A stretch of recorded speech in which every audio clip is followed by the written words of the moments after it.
Vatsimpana etnineny Ratovelo Jacqueline.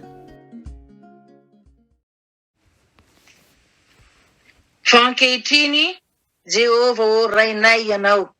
Izay dia tanimanga ary ianao ny mpanefy anay ary asan'ny tananao izay rehetra. Amen. Hivavaka isika. Ry Andriamanitra rainay izay any an-danitro, ataonay ahoana ny angina Tompo ka tsy saotra sy hideranao. Iondrika mpanajany eo amin'ny tongomasinao mba hiarahaba sy hanome voninahitra anao ilay Andriamanitra Tomponay sy Mpanjakanay. Misaotra indrindra Tompo amin'ny tombonandro nomenao anay. Olona ahafahanay indray mitisy manompo anao. Olona ahafahanay miatrika ny voninahitrao amin'ny alalan'izao vavaka iarahanay aminao zao. Ary koa ahafahanay mihaino ny teninao mba ampianatra sy hanoro lalana anay amin'izay tokony ataonay rehetra. Kaoka reny fanahy masinao Tompo, mba hamemo ny foamam-pananay tsirairay avy. Anazava ny sainay, mba hatakaranay tsara izay tianao ambara, ary koa ampianatra anay, ampiarina eo amin'ny fiainanay, ary ampaherezanay koa ny manodidina anay rehetra. Kaoka Tompo ny teninao mba tsy hiverina any aminao, raha tsy nahatanteraka ny tanjonao rehetra. Dia mitenena Tompo, fa vonona izay olonao handreny afatrao.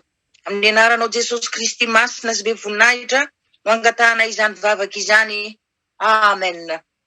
Dia mbola ampifaliana hatrany ry havana no iarabanantsika amin'ny anaran'ny Tompo, ary faly ihany koa manonona ho any isa-tokantrano ny fahasoavana no mba-piadanana avy amin'Andriamanitra ray sy Jesosy Kristy Tompontsika, ary ny fampiraisana avy amin'ny fanahy masina. Amen. Ny teny izay angalantsika fampaherezana ry havana androany dia izay hitantsika eo amin'ny bokin'i Jeremia, toko 9:20, ny 1:1 ka hatramin'ny 10. Ovakiny izany amin'ny anaran'i Jesosy Kristy Tompon'ny teny. Izao no teny tonga tamin'i Jeremia avy tamin'i Jehova: mitsangana ka midina ho any amin'ny tranon'ny mpanefy tanimanga, ary any no ampandrenesako anao ny teniko. Dia nidina tany amin'ny tranon'ny mpanefy tanimanga aho, ary indro nanao ny asany teo amin'ny ankodiny fanaovana izy. Ary raha simba ny vilany ataony, arak'izay mazana miseho amin'ny tanimanga eny an-tanan'ny mpanefy, dia ataony vilany hafa indray arak'izay tiany mpanefy tanimanga anaovana azy. Dia tonga tamiko ny tenin'i Jehova hoe: moa tsy mahazo manao aminareo toy ny ataony ity mpanefy tanimanga ity va aho ry taranak'Israely o Jehova? Indro toy ny tanimanga eo an-tanan'ny mpanefy azy, dia toy izany ianareo eo an-tanako ry taranak'Israely.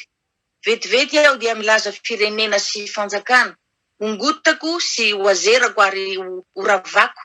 Nefa raha miala amin'ny ratsy zany ny firenena no teneniko izany, dia ho anenenako kosa ny loza saika nokasaiko amelezako azy. Ary vetivety kosa aho dia milaza firenena sy fanjakana ho ahoriko sy ho amboleko.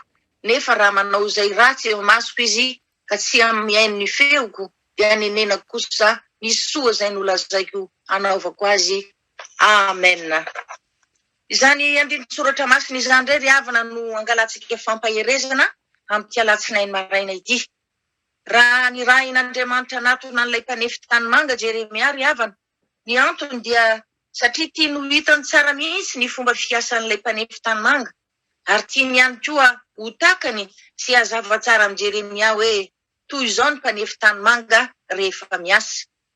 Izao fanoharana hita maso izao mihitsy no ninin'ny Tompo atao ry havana, mba ahafantaran'i Jeremia marina tokoa fa tsy misy olona hafa mihitsy afaka mibaiko ity mpanefy ity mandritra ny fotoana anefeny, fa izy rery ihany no mandidy sy manapaka izay tiany atao.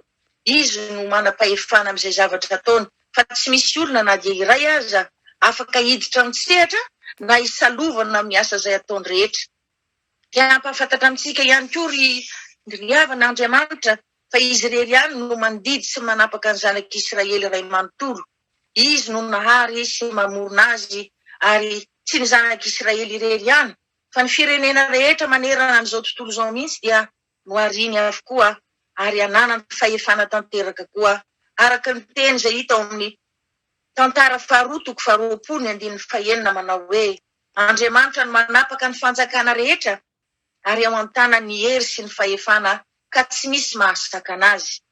raha mandinika tsara ny fomba fiasan'ity mpanefy tanimanga ity tokoa Jeremia ry havana dia hitany fa novolavolainy teny an-tanany ny tanimanga mara-pahatsapany fa tsy misy manotohina mihitsy tao anatin'ilay tanimanga ka dia nalama tanteraka tokoa. Ary rehefa vita izay vao nanomboka ny tena fandrafetana ny vilany na ny vazy na ny simbe fa sindrano.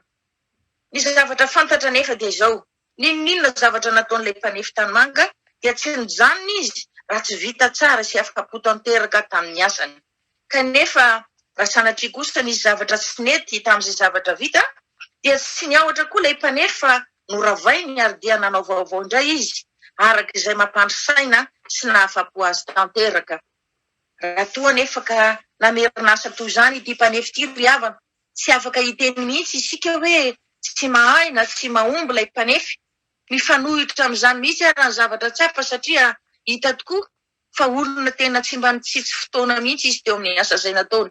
Tsy mba nitandro fahasasarana ary indrindra tena nanana faharetana sy fahazotoana ary liana amin'ny zavatra tsara sy tonga lafatra tokoa. Tsy mba mampahery antsika ve ry havana izany zavatra izany satria ny mpanefy tanimanga aza manana tanjona tsara amin'izany zavatra tiany ataony izany. Tsy nitandro hery izy, tsy nitandro fotoana izy fa natobany tao avokoa izay rehetra nanany mba ahazahoany zavatra tena tsara sy mendrika tokoa. Maika ve fa ilay Andriamanitra lohan'ny fanapahana sy ny fahefana rehetra, isika dia toy ny tanimanga eo am-pelantanan'Andriamanitra. Izy no namolavola sy nanefy antsika arak'izay tiany. Asany tanany isika ary izy koa dia manana tanjona tsara sy mendrika ho kendrena ho antsika tsirairay avy ihany koa. Tsarovy ry havana fa matoa mahomby ny olona anankiray dia satria nanaiky handeha araka ny sitrapon'Andriamanitra izy ary nanaiky koa ny fitondran'Andriamanitra izay nitondrany azy ka dia tsy mba nandeha tamin'ny lalan-diso izany mihitsy. Hoy mantsy ny tenin'ny Salamo voalohany ny andininy voalohany sy ny faharoa manao hoe sambatra ny olona izay tsy mandeha eo amin'ny lalan'ny ratsy fanahy izy ary tsy mijanona eo amin'ny lalan'ny falehan'ny mpanota, tsy mipetraka eo amin'ny fipetraky ny mpaniratsira fa ny lalan'i Jehova no sitrany, eny ny lalany no saintsainy andro aman'alina ary dia ho lavorary tanteraka avokoa ny asany sy ataony rehetra. Fa raha toa kosa ny olona anankiray miaina lavitra amin'ny sitrapon'Andriamanitra, manao izay tiany rehetra ary koa izay heveriny fa mety tsara izany no tanterahany. Izany hoe olona tena miaina amin'ny tsy fatahorana tanteraka amin'Andriamanitra mihitsy, olona tena manao tsinotsinona an'Andriamanitra ihany koa satria angamba tsy fantany na koa hoe adinony fa io Andriamanitra izay tsy rarahiny io, izay io Andriamanitra izay tsy ratsirahiny io no mamolavola sy namorona antsika tamin'ny fitiavany ray manontolo ka nahatonga antsika toy izao olona mendrika sy tonga lafatra no ariny mba ho feno ny voninahiny ny feno. Malahelo mafy tokoa ry havana ny tompo teo anatrehan'izany satria ny zanak'Israely dia anisan'ireo nofidian'Andriamanitra ho feno ny famirapiratany voninahitr'Andriamanitra tokoa. Kanefa raha vao nandre ny hafatra nampitandremana azy izy mba hiala amin'ny ratsy fanaony rehetra ary koa hiaino sy hankatoan'ny feon'Andriamanitra dia nandasina malakitsy rano mihitsy ny zanak'Israely nanao hoe kivy izay ary tsy hijanona izay fa mbola nohy mihevitra tsy niditra ny fona ihany. Izany hoe tena tapa-kevitra mihitsy ny zanak'Israely isafidy ny lalan-diso ny hatrany andao sy afoy tanteraka an'Andriamanitra. Tsy azo lazaina ve ry havana izany zavatra ataon'ny zanak'Israely izany fa tena avinavy mpanatanteraka tokoa. Ny tenin'Andriamanitra dia mazava tsara hoe moa tsy mahazo manao aminareo toy ny ataon'ity mpanefy tanimanga ity va ao ry zanak'Israely. Izany hoe afaka manongotra Andriamanitra, afaka manazera mandrava izay tiany izy raha toa ka tsy mety miala amin'ny faratsian'ny olona, ary afaka ihany koa izy manorona ary mamboly ho an'izay mankatoa ny didiny. Marina tokoa ry havana fa manapaka ny zavatra rehetra Andriamanitra ary eo an-tanany ny hery sy ny fahefana ka tsy misy mahasaka anazy hatanteraka izay tiany atao. Fa isika kosa, moa ve isika mba manaiky ho volavolain'ny tanan'Andriamanitra amin'izay tiany anaovana antsika ry havana? Hitantsika ve ny miaritra ny fitondran'Andriamanitra izay miantra manaina tokoa indraindray. Ao anatin'ny fanefen'Andriamanitra tokoa mantsy dia betsaka ny fizahany toetra, betsaka ny sedra mahamay ho zakantsika avokoa ve izany rehetrarehetra izany.